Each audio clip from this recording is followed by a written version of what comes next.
De volta com Política Cruzada, a gente está discutindo o foro especial ou foro privilegiado, né? As circunstâncias que o Supremo Tribunal Federal, vamos dizer, determinou para a questão. Professor, voltando nisso, na votação lá. Então agora, pelo que ficou entendido, é unânime. Todos concordaram que tem que limitar o foro. Então agora está mantido para deputados, para senadores, para presidente, para ministros e vice-presidente da República responder durante o mandato os crimes que eles cometerem lá, se forem crimes ligados ao mandato. Ok. Na verdade, por enquanto, só para os parlamentares. Os demais não estão incluídos ainda. Isso está no projeto, tem razão. No projeto da Câmara dos Deputados. Está mantido só para senador e deputado, né? Vamos imaginar o seguinte. Se falou em reduzir em até 95% o número de processos que o Supremo teria que julgar. Desafogaria, quer dizer, levando os crimes comuns para a justiça comum, vai afogar, vai dificultar um pouco a vida da justiça comum, mas vai aliviar um pouco para o Supremo, e o Supremo vai ficar mais a cargo de discutir as questões sociais mesmo, as questões constitucionais. O senhor concorda com esse ponto de vista?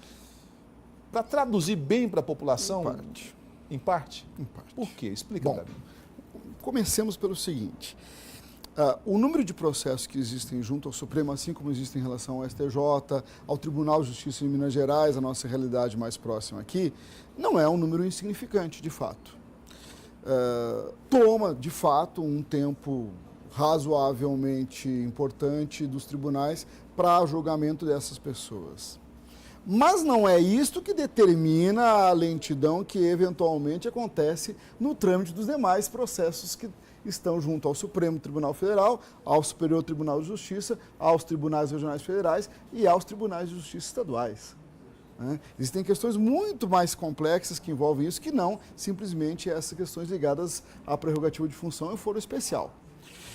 Evidentemente que há em alguma medida um desafogo, sim, especialmente no caso do STF, porque no caso do STF é que estão as coisas mais contundentes, mais importantes da nação sendo julgadas no que respeita a isso. São as prerrogativas de função dos grandes figuras, dos grandes políticos que estão, mal ou bem, balançando o STF, envolve uma profundidade maior na análise e tem uma repercussão muito maior também nesse sentido. Por isso, acaba tomando um pouco mais a atenção. Mas o fato, na verdade, é que o impacto disso não pode ser mensurado estatisticamente ainda. Nós podemos indicar que isso pode vir a acontecer positivamente e provavelmente o será. Mas, na verdade, o que acontecerá a partir de agora? Os diversos processos que estão tramitando já no STF, não só no STF, mas os demais tribunais que eventualmente possam ter depois, futuramente, repercussões quanto a isso, deverão ser analisados caso a caso. Nesse caso específico, agora que foi decidido do STF, cada um dos relatores deverá identificar se deve ou não remeter os processos para o juízo singular. Mais serviço. Né? Mas é um serviço imediato de solução. Ou continua com o STF, ou remete para o juízo singular.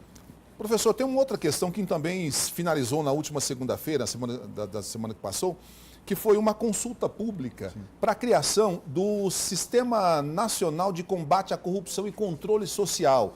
Agora, os idealizadores da proposta, que são a Transparência Internacional e o Wikleges, né, juntamente com a FGV, se não me engano. Sim, exatamente. FGV, eles querem transformar isso numa proposta de lei que seja apresentada aos candidatos à presidência da República e eles querem obter deles o compromisso de que quem for eleito apresente para o Congresso Nacional a criação desse Conselho Nacional de Combate à Corrupção. Como é que isso funcionaria, professor? Eu sei que o senhor está fazendo um estudo, tem acompanhado isso de perto. Como é que isso vai funcionar?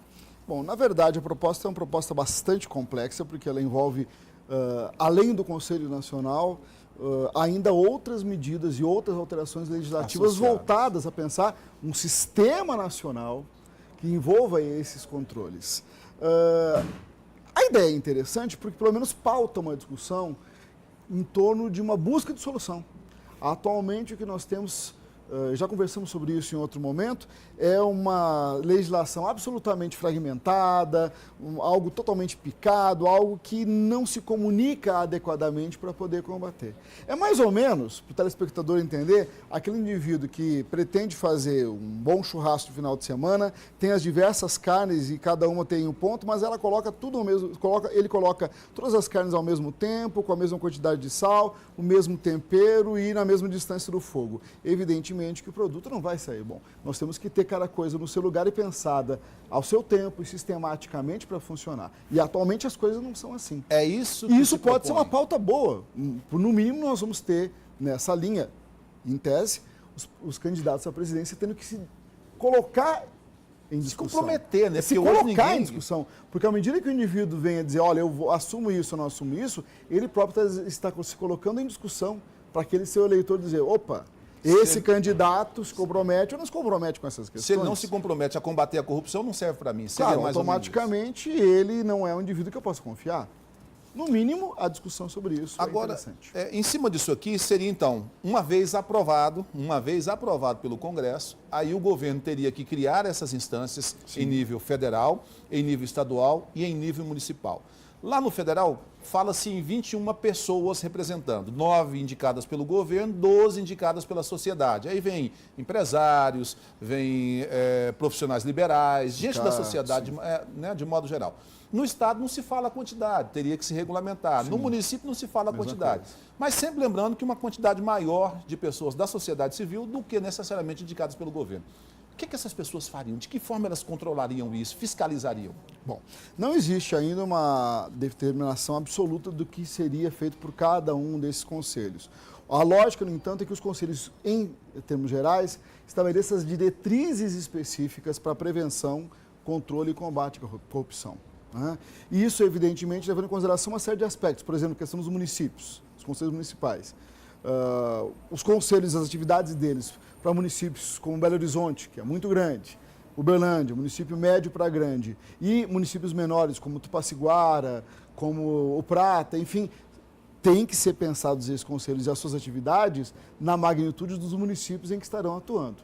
E é por isso que a legislação derivada, caso esses conselhos realmente venham a ser criados a partir da alteração da lei federal, a legislação estadual e municipal é muito importante. O modo como ela for concebida será determinante para que nós possamos ter esses conselhos apontando diretrizes que possam ser executadas, que possam ser colocadas para o nosso cotidiano como positivas em termos de segurança pública e, ao mesmo tempo, em termos de combate à corrupção.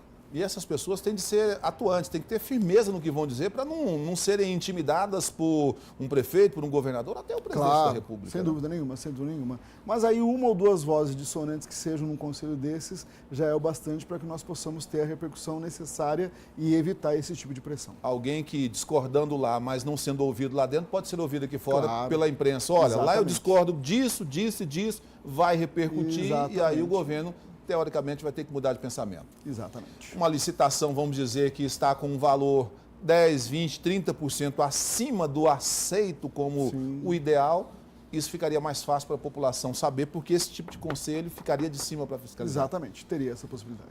É uma boa iniciativa, né? A gente espera que os candidatos assumam o compromisso e que essa ideia vá adiante. Ficha Limpa nasceu de propostas assim. Desse tipo. Sem dúvida Professor, muito obrigado por ter aberto o espaço para vir falar conosco aqui. Eu espero que o senhor venha mais vezes. O Política Cruzada está aberto para discussão desse e de outros temas que vocês também podem sugerir da academia, da atividade profissional no dia a dia. Prazer foi meu, estou à disposição. A gente vai fechar essa discussão aqui, mas ela não acaba. Você também, pelo endereço que está aí no site, melhor dizendo, na tela, você vai ao site e se inteira um pouco mais sobre isso aqui. Porque só você participando da discussão é que você consegue construir uma cidade melhor, um estado melhor, uma nação melhor, com mais dinheiro para a saúde, mais dinheiro para a educação, mais dinheiro para a segurança. Você faz parte desse processo. É importante que você participe dele. A gente vai fazer um intervalo e na volta nós vamos discutir a empregabilidade. Mais de 13 milhões de brasileiros estão sem empregos. E aí? Um tema importante? Mexe com a sua vida? Então na volta a gente vai falar sobre ele. Não saia daí.